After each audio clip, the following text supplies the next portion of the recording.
Together, growing in faith, changing communities. Ngegama likayise benendodana nomoya ocwebileyo. Thandwa zami, I would like us to go and continue with the reading that we had started the other day when we are reflecting on this beautiful word, when we are reflecting on the Gospel of John chapter 13, asking the Lord to guide us, asking the Lord to continue to be the one who show us a direction, the one who leads us to himself in every possible way. You remember the last time we were looking at the Gospel of John chapter 13, and we were looking at the washing of the feet. And when Jesus had washed their feet, and you hear the beautiful words coming from Simon Peter, and he says, "Lord, are you going to wash me?" And Jesus says, "Yes, I'm going to wash you." And you could realize that Peter doesn't really understand what is it that Jesus is doing to him. And he says to him, but the time will come when you will understand what I am doing to you. At the moment, you do not understand, but at one day you will come to this greater realization. And when this greater realization happens, you will know that what I'm doing to you, it's something that is needed. And last time we were looking at ngihlanze Nkosi, ngigeze Nkosi ngoba ngiyadinga ukugezwa wena. That was the argument that we were looking into. Ngihlambulule Nkosi, ngiyadinga ukuhlanjululwa nguwena. And so namhlanje, I want us to continue, and we're going to pick it up from verse 19. Because in verse 8, Peter said to him, "You shall never wash my feet." Jesus answered him, "If I do not wash you, you have no share in me. Uma ngingakuhlambululi, awunasabelo empilweni yakho." I think one of the worst things that one can experience is not to have any share with the Lord. Ungabi nasabelo noNkulunkulu. God, today I would like us to pick it up from verse 9. Simon then said to Jesus, "Lord, not my feet only, but also my hands and my head." But Jesus said to him, "The one who has been bathed does not need to wash except for his feet, but it is completely clean, and you are clean, but not every one of you." That's what I want to sit on. That's what I want to talk about. And that touches me. Uyangithinta uJesu when uSimon ethi, "Nkosi, ungagezi nje inyawo zami kodwa gezi ikhanda nezandla." Athi uJesu, "No. Mase ngikuhlambululile usuhlambulukile." There's one thing engifisa ukukhuluma ngayo ithandwa zami. Akusekho ukulahlwa kwaba kuKristo uJesu. There's no condemnation to those who are in Christ Jesus. And I just want to say that. And I remember as a young man, izwi langisiza ukwazana nenkosi uJesu kwaba lelozwi elithi akusekho ukulahlwa kwaba kuKristo uJesu. And lelo lizwi has always been the one that guided me. There is no condemnation to those who are in Christ Jesus. uNkulunkulu esekuhlambululile, akekho oyophinde akunike into eyokuhlambulula idlula uNkulunkulu. Uma uNkulunkulu eselesulile icala lakho, akekho oyophinde abe namandla okukusulela icala. Uma uNkulunkulu esekwenze isidalwa esisha, akekho oyoba namandla okwenza isidalwa esisha. Uma uNkulunkulu esevikele umuzi wakho, akekho oyoba namandla okuvikela umuzi wakho kangcono. Uma uNkulunkulu esekuphe umsebenzi, akekho oyoba namandla okukunikeza umsebenzi ongcono. Uthi uJesu namhlanje enhlizweni yami, uma sengikuhlambululile, asike singisidingo sokuba ngihlambulule umzimba wakho wonke ngoba sewuhlanjululiwe. Ebese ngifuna siye kuleli verse elithi akusekho ukulahlwa kwaba kuKristo uJesu. Ngiyafisa ithandwa zami ukuba sihlale kule nkonzo yokumenza uNkulunkulu abe insika yempilo zethu. Ngiyafisa ithandwa zami sihlale kule nkonzo yokwazi ukuthi uma senginikele konke kuNkulunkulu yena wenza konke. Ngiyafisa ithandwa zami sibe senkonzweni yokumethemba uNkulunkulu. Sisho ukuthi akahluleki futhi akahlulwa yilutho. Sisho ukuthi olondoloza uIsrayeli akozeli akalali. Sisho ukuthi uNkulunkulu wami akakahluleki. uNkulunkulu wami usazongenzela. uNkulunkulu wami wenza konke aphelelise konke. Ngiyafisa ukuba sihlale kule nkonzo yokwazana nokuthi akusekho ukulahlwa kwaba kuKristo uJesu. Absolutely, there is no condemnation to those who are in Christ Jesus. And imagine if you allow that to be a principle that you live by in your life, to be a principle that guides your ministry, to be a principle that guides how you work, to be a principle that guides your family, to be a principle that all of us adhere to.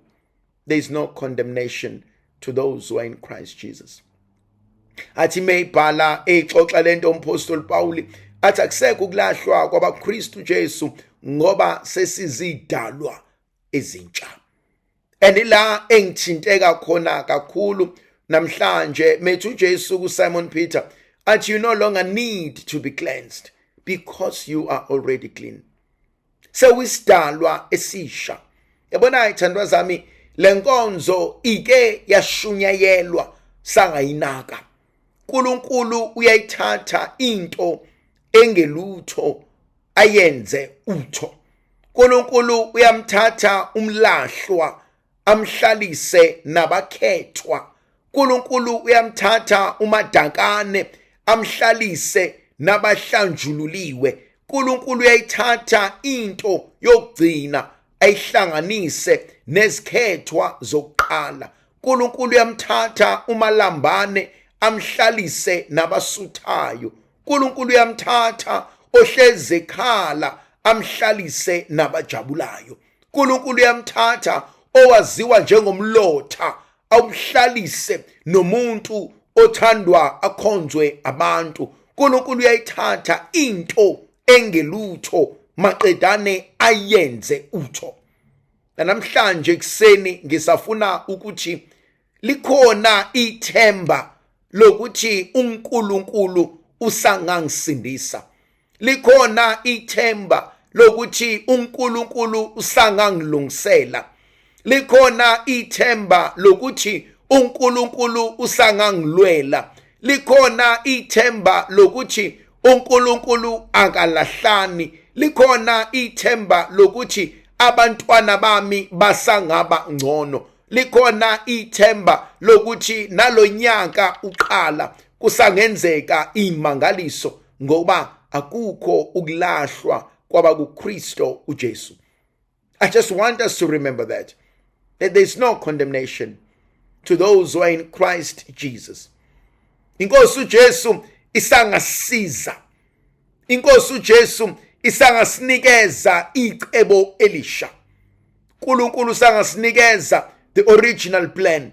uNkulunkulu omusha usangakulungisa okudala akwenze kube kusha. uNkulunkulu wethu usangakuthatha obekuhlephukile asenzele kube kusha. uNkulunkulu usangakuthatha obesekulahlwa abantu akwenze yena kube ngathi akaze kuthintwe nasemandulo.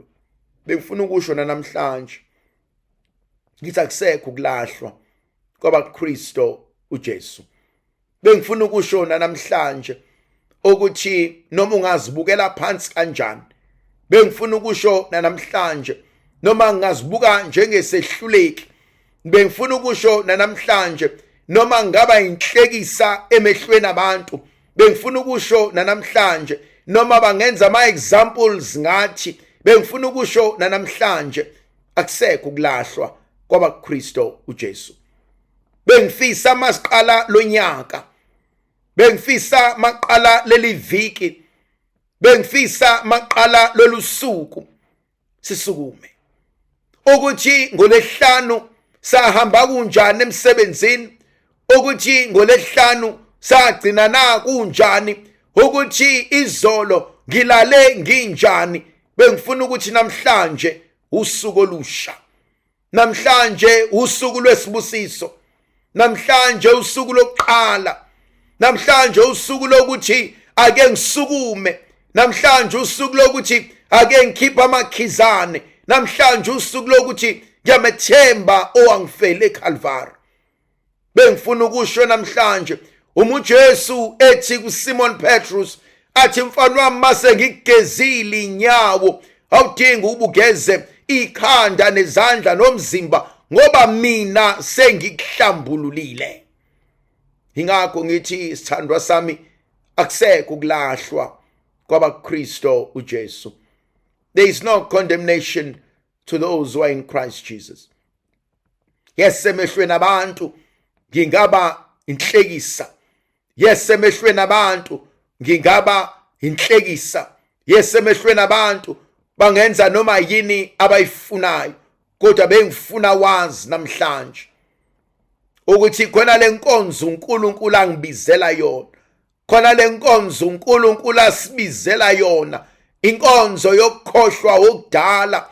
Athi obhala kahle bheka ngiyakukhohlwa okudala, athi sengiphokophela phambili, athi bheka ngiyakulibala engisuka kona, athi sengiphokophela phambili, athi angisho ukuba sengikutholile, athi kodwa konke athi sengikushaya indiva, athi ngenxa yokumazi yena njengenkosi nomsindisi wami.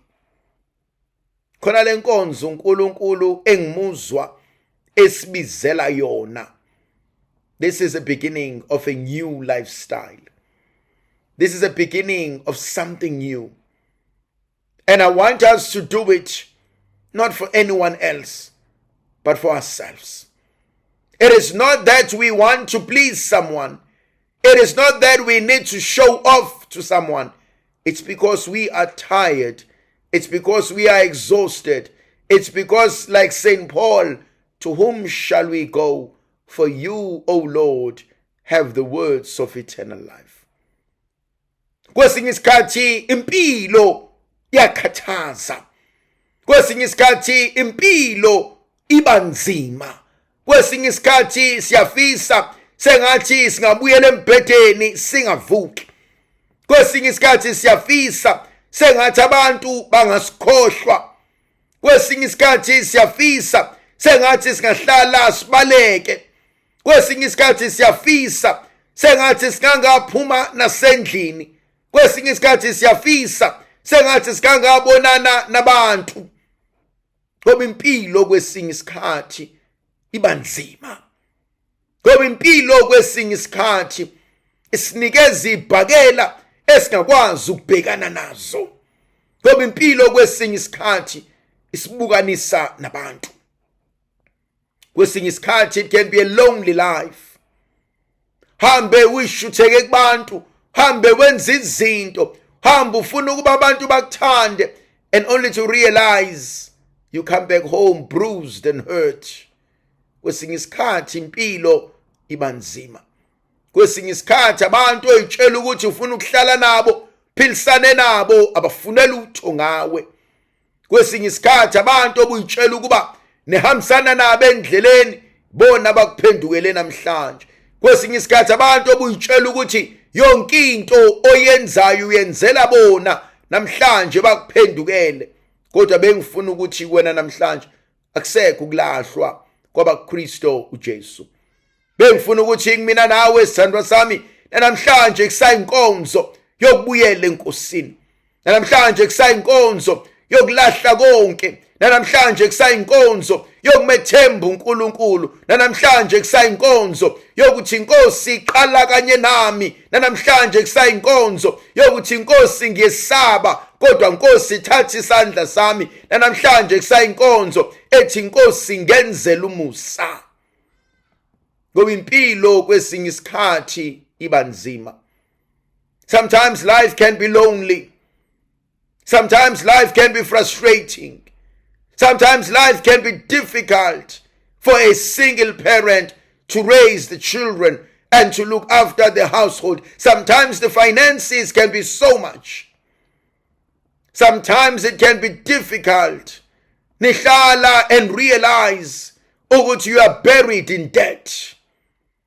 Bengifuna ukuthi namhlanje Nkosi ungehluleki, namhlanje Nkosi ungangishiki nxa ubiza abanye mawungizwe nami, mawuletha umusa kwabanye mawulethe nakumina, mawuletha usindiso nakwabanye mawulethe namina. Usho njalo ngelinye ilanga uZakheyus athi begibele emthini ebese liqhamuka iwundlu lithi Zakheyus namhlanje athi kumele ngifike emzini wakho. Bekumkhuleko wami namhlanje ekseni ukuba nakuleli sonto, ukuba nakulomzuzu, ukuba namhlanje, ukuba nakuleli ixesha uThixo bengangenisela empilweni yakho. uNkulunkulu bengafika emzini wakho. uNkulunkulu bengafika athinta amanxeba. uNkulunkulu bengafika alungise la osizakale khona ebese ubuyela kuyena uthi ngibonga umusa, ngibonga uthando lokuthando wena Nkosi yamakhosi.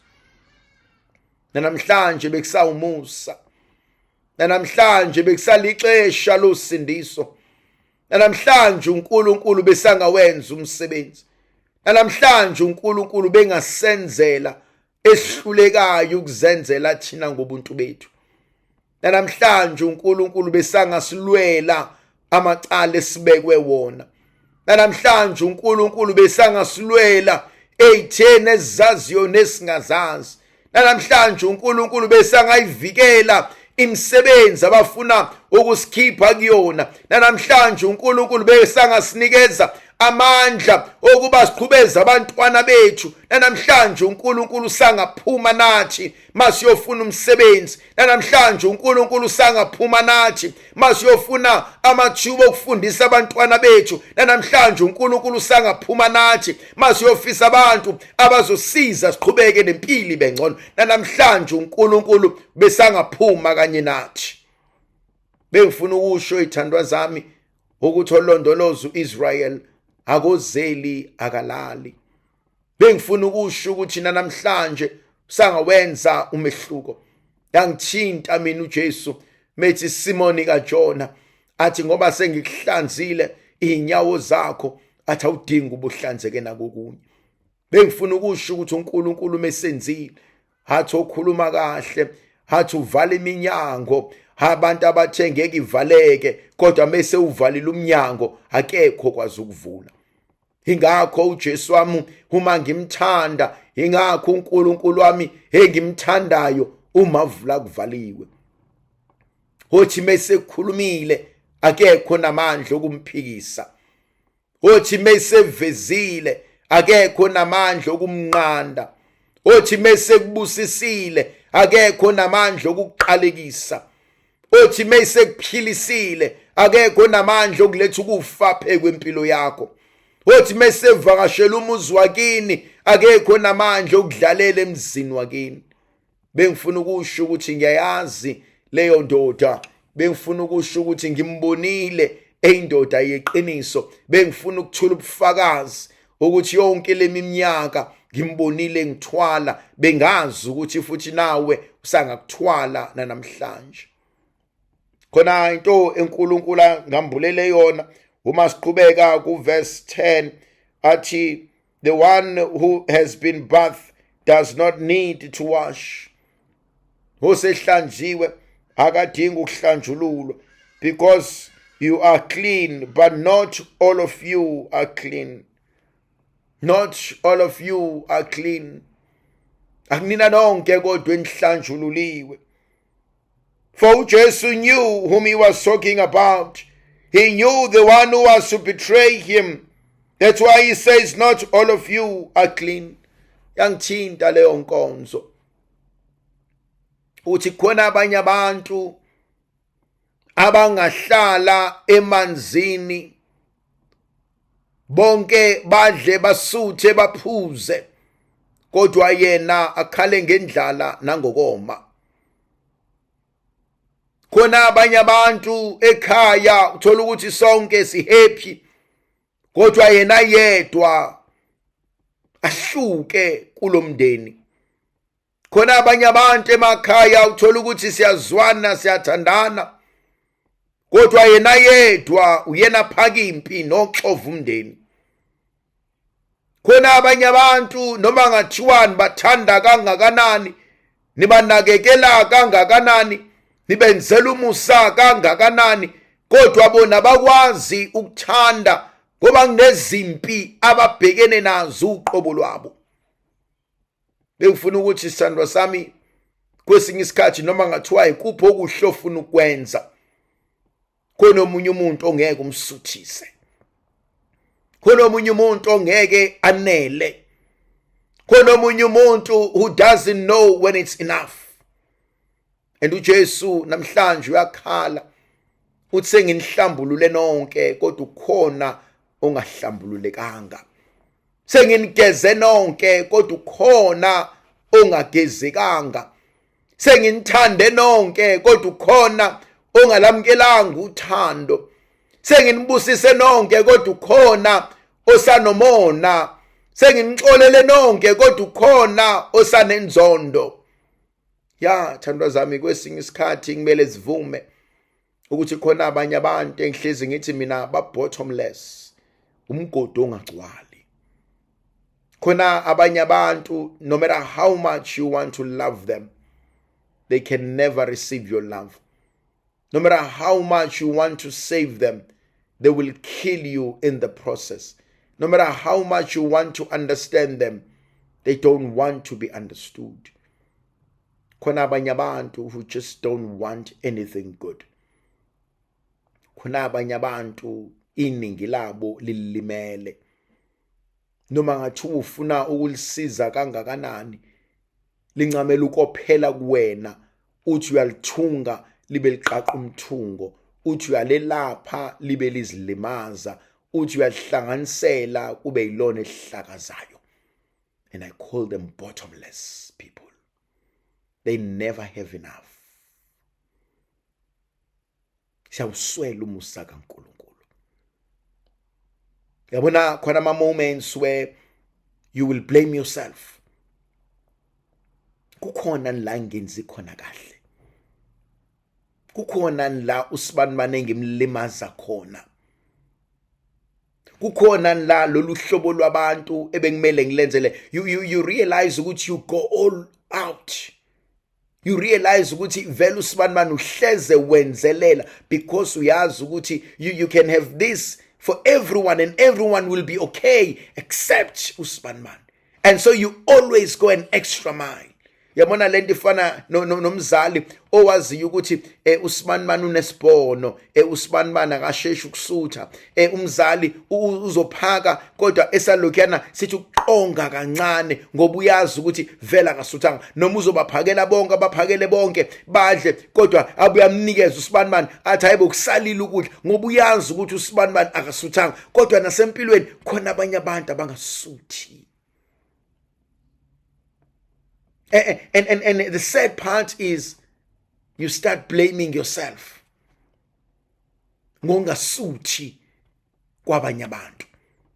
You start blaming yourself for labantu abangakwazi ukwamkela. You start blaming yourself for labantu who lack appreciation. You start blaming yourself for abantu who are always constantly complaining. And you start blaming yourself. And awunaka ubona ukuthi inkinga yikho kulokudlo banikeze bona. Inkinga isisu esingagcwali. Inhliziyo engabongi. Isifo leso. Ngihlezi ngithi ithandwa zami umona isilwane. Isilwane.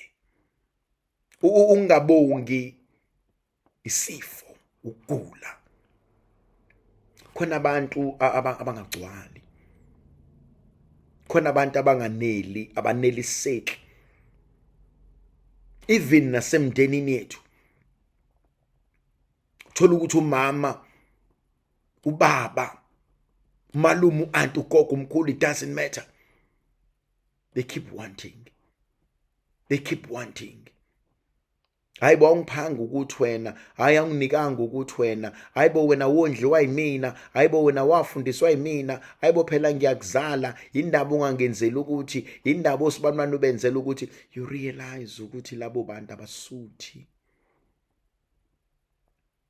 Thola ukuthi umuntu angikwazi ma ongenani ngicela ukukuthumelela imali, athi omunye hayibo uyithumela imali wena, uthi ma anginayo angikwazi ukuze ekhaya, athi noma kwangeze ekhaya mntana wena mulethe imali yakho nje kuphelile. And you realize ukuthi we are broken. You know, there were times when we had nothing, but we had each other.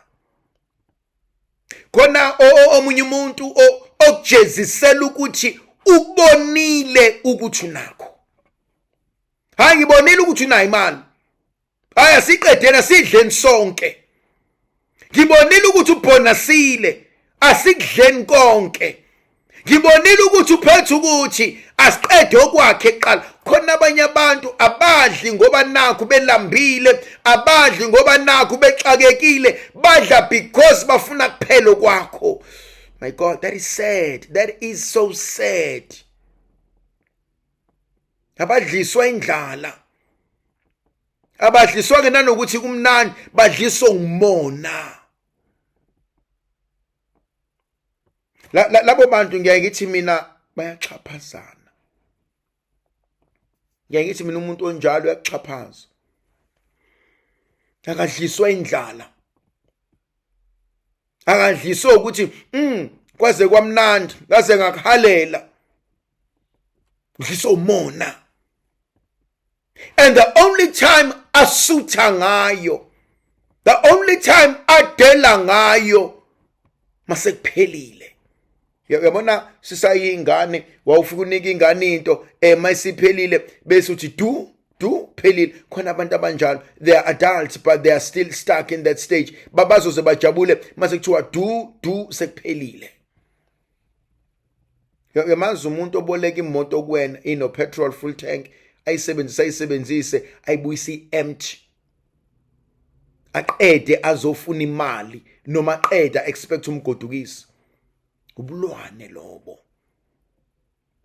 Ubulwane. Khona izinto ezwrong. Khona omunye umuntu ozoba nawe, ahlale nawe, azahambe umesene show ukuthi awunalutho. Kuma eyosebenzisa kwakhe. Bese uya kuyena uthi uyacela ukuthi hayibo mntaka ma ngicela ungisiza, athi hayibo wemfethu wena ubungazi yini. Hey ayinki into ebhlungu njengesidalwe somuntu. Yasazi isidalwe somuntu mase sithi hayibo osibani bayimosha aboyimali zabo, wena wawuyimoshela nemali zakho and you realize ukuthi bani ngangisiza wena nje mntaka ma, bani ngangenzela ikhaya nje mntaka ma, bani ngangilungisa ukuthi nje mntaka ma. Hayi thando zami, khona idalwa enenhliziyo ngaphandle. Khona abantu abanomona, khona abantu abanendaba, bayohlezi befuna ukukubona udicileleka phansi. Namhlanje kuyavuka enhlizweni yami.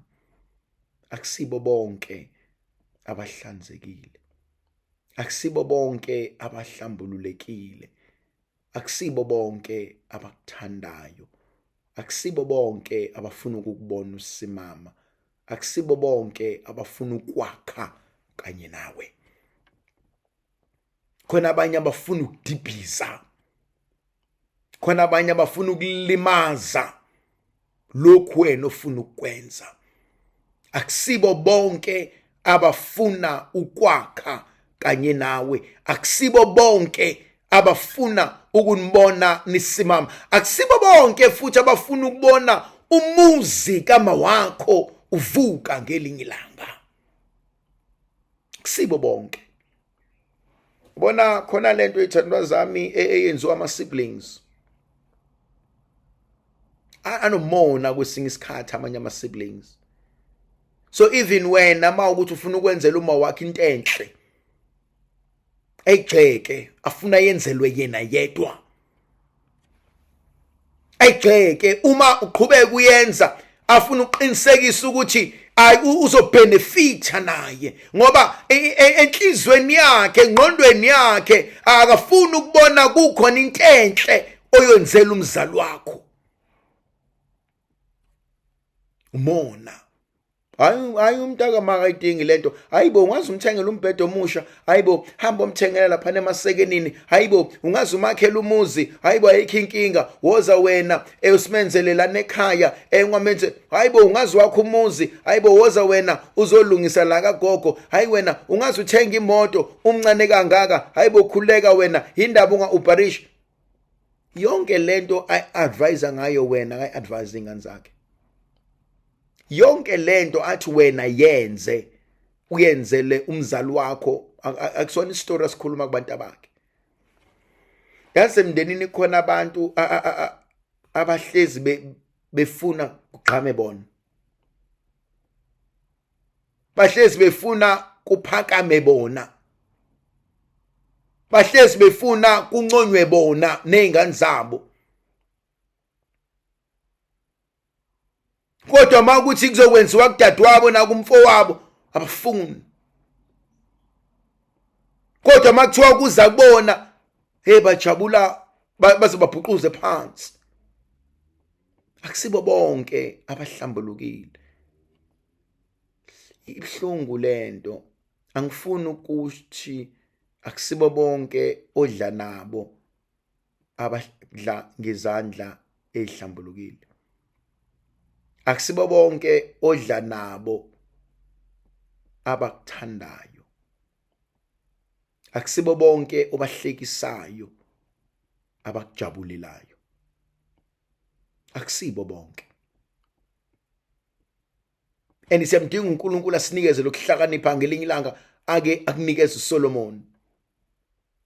Uthi khona abanye abantu esizohlala nabo bathi abazi kangcono uma bekhuluma bathi ihlekisana ihlomile. Athi ihlekisana ihlomile. Even nasemabandleni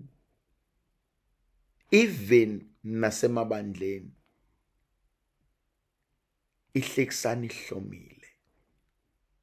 Asiqhubekeni ezweni likaNkulunkulu. Verse 12, when he had washed their feet and put on his outer garment and resumed his place, he said to them, do you understand what I have done to you? You call me teacher, Lord, and you are right, so am I. But if I then, your Lord and Master, have washed your feet, you also ought to wash each other's feet. Angithinta mina umntaka Maria. Doqala ayishoyo uthi neqonda lenkonzo engiyenzile kunina. Ningibiza ngenkosi. Ningibiza ngomsindisi wenu. If I, your Lord and God, have washed your feet, you must do the same. Ayikho inkonzo engithinta njengale nkonzo yentobeko engaka. Ukuthi obekumele ngimkhothamele uyena ukukhothamela mina. Obekumele ngimhloniphe uyena ohlonipha mina. Yabona ithandwa zami, khona inkonzo ejulile engihlezi ngimbabaza uNkulunkulu ngayo, inkonzo yoprieste ejule ngendlela eyisimanga. Thola ikhehle lidala nesalikwazi esidala. Thola ubaba omdala, baba nomama, thole sondela wena meyikhuluma nawe. Labantu, they are old enough not just to be your parents but to be abazali abadala kunawe. Athi yebo baba, ngenhlonipho. Emsebenzini. Yes, thola ukuthi uphethe emsebenzini kodwa usebenza nabantu abadala kunawe. Mabekhuluma nawe bakhuluma ngenhlonipho.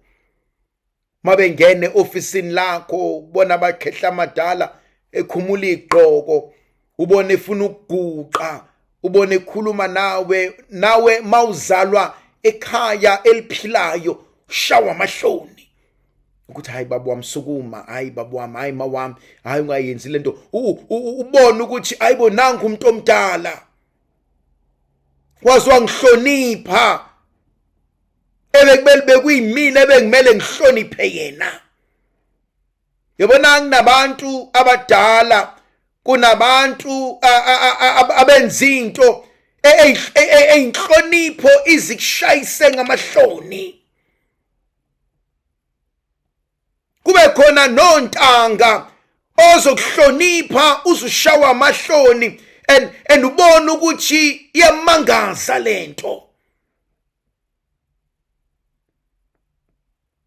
Uthi uJesu niyayiqonda lenkonzo. Niyayiqonda lenkonzo engiyenze kunina. Eyithandwa zami, ngiyithanda inkonzo yokwehlela ngezansi. Yabona sithi isintu ihlonipha nala engayikuganela khona. Unyawo alinampumulo. Kodwa kubalekile umazisa omunye umuntu. Hey mina ngiyisaba impilo. Lithathwe semsamo limphose eminyango, semnyango limbuyisele, limhlalise emsamo. Yabona khona inkonzo ekumele singabalekelani nayo, singahlukani nayo, inkonzo yokuhlonipha. Noma ngathiwa unesikhundla esingakanani, noma ngathiwa uhola imali engakanani, noma ngathiwa unani wena, ayikho into edlula ukuhlonipha. Ubezwa abantu abadala bekhuluma ukuthi kodwa ave khuluma ngenhlonipho usibanibani, kodwa ave sihlonipha umphathi, kodwa ave sihlonipha usibanibani ngendlela enza ngayo, kodwa ave sihlonipha usibanibani ngendlela akhuluma ngayo naye. Yabona ithandwa zami, ayikho into ebuhlungu njengomuntu ongakwazi ukukhuluma, njengomuntu ovedane adilike. Buhlungu leyo nto. Seyiswela lenkonzo uthi uJesu niyaqondani? Do you understand what I've just done for you? I call it servant leadership. Because I stand here as one who serves. I stand here as one who is a servant among you. Thandwa zami, mina ngibonile inkonzo yenhlonipho yenza imangaliso. Mina ngibabonile abantu benzelwa izinto kuthiwa hawu indaba osibantwana benzeliwe, kuthiwa hayi lo muntu uyamazi, umuntu uyamazisa umuntu. Mina ngibabonile abantu benzelwa imangaliso, hayi ngenxa yezikhundla zabo, hayi ngenxa yemali yabo. Khona ezinye izinto isikhundla nemali ongeke kwenzela, kodwa ukwazisa umuntu nokumhlonipha. Hey mina, I've seen people ahloniphe, ubona inhlonipho anazana kakwazi umazi, kodwa inhlonipho iyababazeka. And only when you realize later on, hayibo ubani lo bukhuluma naye, sekusho abanye ukuthi uyamazi umuntu obukhuluma naye, uba hayi angimazi uba athi book and hey wazohlonipha umuntu. Ngihlezi ngithi mina yithini el-empty elenza umsindo omningi, leli ligcwele alwenza umsindo omningi. El-empty lenza umsindo omningi, eligcwele no. And so kwesinye isikhathi ukuhlonipha will open the doors. The mere fact that you can respect, that uyamnikeza umuntu impilo nesigaba, ukuthi hayi angikwazi ukukhuluma kanje, isidalwe somuntu lesi, angikwazi ukwenza kanje, lingana nobhuti omdala lo, angikwazi ukukhuluma kanje, lingana noma wami lo, angikwazi ukwenza ukuthi. Mina ekhona imhlangano engiyaye ngihlale kuyona ngimangale mina, lo muntu ufuna ngabe umbiza ngomama umkakhula ngegama, ekhaya wawuyoshawa. Khona lenkonzo kumele siyenze. uJesu, do you understand what I have done to you? Do you understand? Now he says something in verse 14. If I then, your Lord and Master, have washed your feet, you also must do the same. Lo muso ngaka esengutholile angudlulisele kwabanye abantu. Lolu uthando olungaka esengilitholile angilinikeze abanye abantu. Le nhlonipho engaka engifumanayo anginikeze abanye abantu. Indeed, respect goes a long way. Do unto others what you would like them to do to you. And that for me does so much. That for me makes us different in many ways. Then there's something uNkulunkulu ayishoyo in verse 15.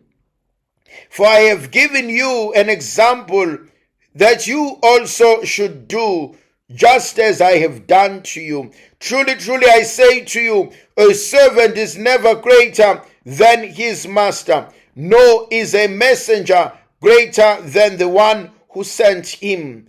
If you know these things, blessed are you if you do them.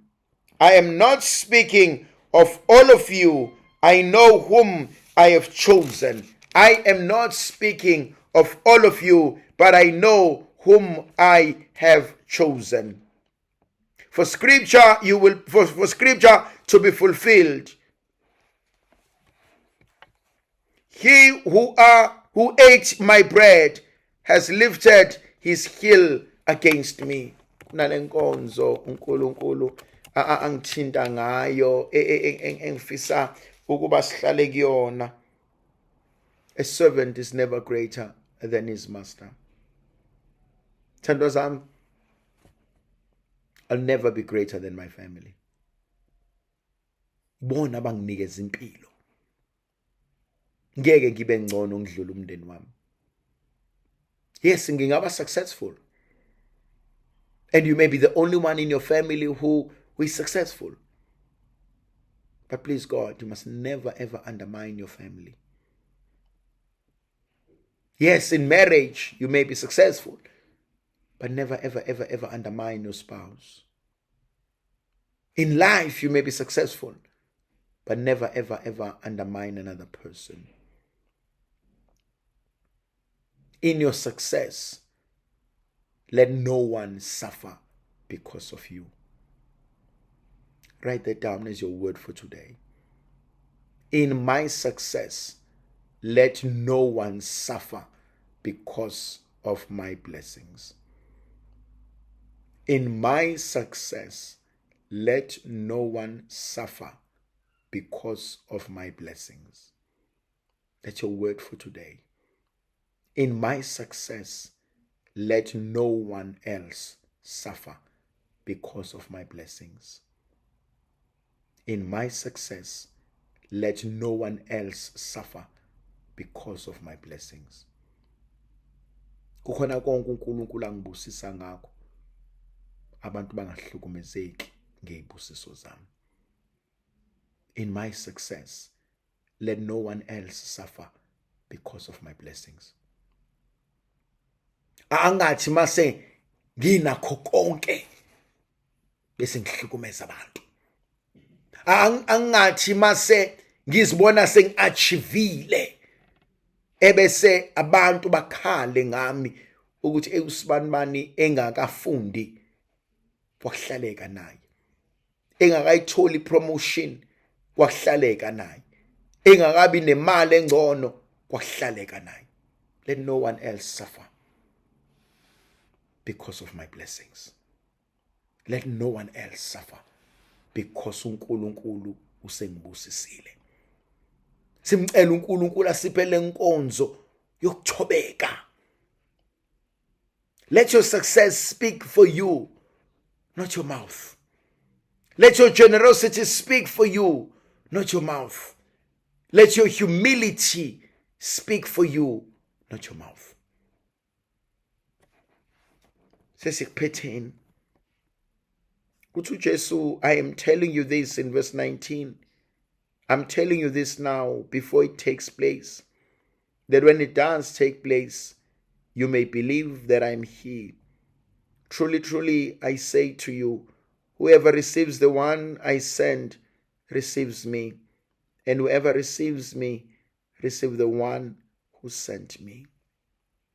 Ngixoxela lento ingakenzeki ukuthi uma isiyenzeka nikholwe ukuthi nginguye.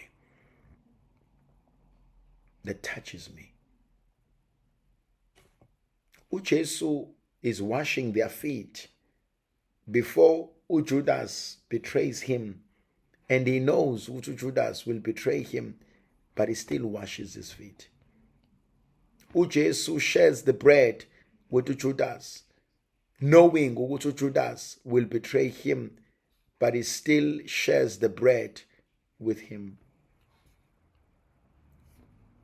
My last word, ungazondi. Whatever you do, ungazondi. Do not hate. Whatever happens in life, do not hate. Whatever they do to you, do not hate.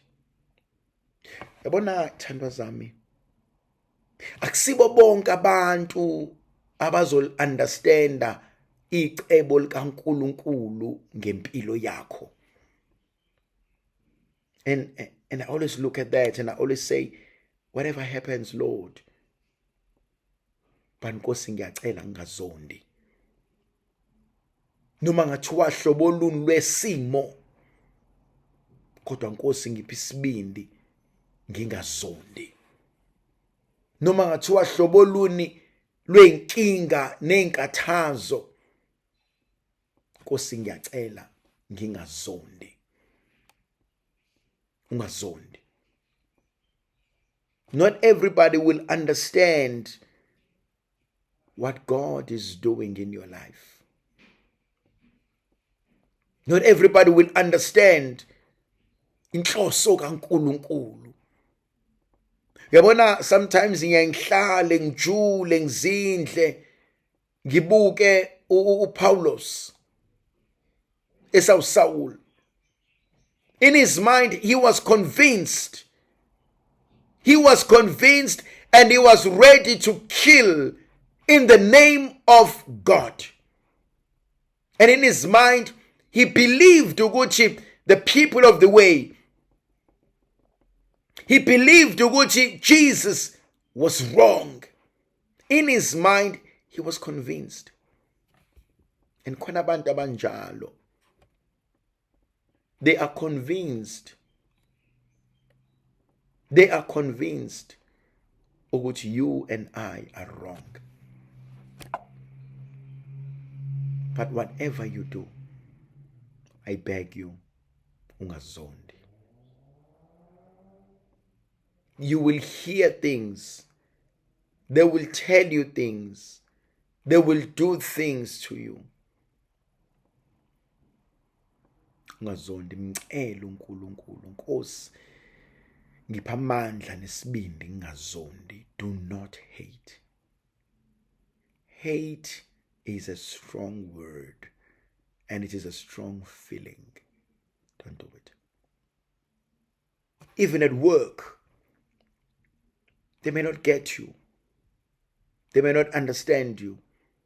They may not see your vision. As a leader, they may not want to work with you towards something that you believe it's good for them, it's good for the business. Do not hate. You will sit with people in a boardroom. You know they hate you. You know they can't stand you. You know they want you out. Do not hate. You sit with them across the room. Every day you look at them, they look at you, they smile at you, but you know they hate you. I beg of you, do not hate. Don't. They don't understand. Abanye bafuna umsebenzi wakho. That's okay. Do not hate. Abanye bafuna iposition yakho. That's okay. Do not hate. Abanye bafuna who you are. It's okay. Do not hate. Ungazondi. Ungazondi. Just continue to love. It is painful. It is hard. But it can be done. Ungazondi. Ngegama likayise benendodana nomoya ocwebileyo. Amen.